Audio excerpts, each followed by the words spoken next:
आज भाई सवेरे सवेरे उठ के होता नहीं भागल भागल चाबी लेके अब मुँह नहीं खिदोले था मौसम केगा आ बारखो बरस गई बा साला अब सुतर नहीं वो दोसर के कहल के बारखा आवत हटे तो चाबी लेके अनी आई अपन पेटी में पंखा उंखा बा भीज जाई तो फाइन आ जाई भाई जत रही पानी उनी सब लागल बा मौसम देखा ना कितना खतरनाक हो मौसम बरस गए सुतर नहीं आता ये दिखाओ देखा भाई पानी पूरा आई पेटी तक चलता है तो पेटी में दिखाओ नहीं का बा बना वाला वीडियो में ई रहल हमर पेटी दिखाई पूरा पानी लागल भाई पर ये को टोपी है भाई ना बरस गए सुतर नहीं होता ये हमार पेटी अब एक खोले हम पूरा छेद उधर वाला पानी में घुस गल जाए फाइन लाग जाई पंखा दे गई तो चलो दिखाओ तन तल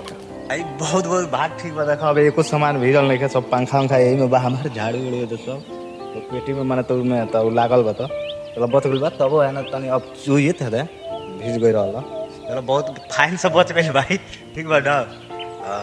वीडियो अच्छा लगल तो वीडियो के शेयर करो ठीक बा चलो सही हार ली हम ठीक बा ना।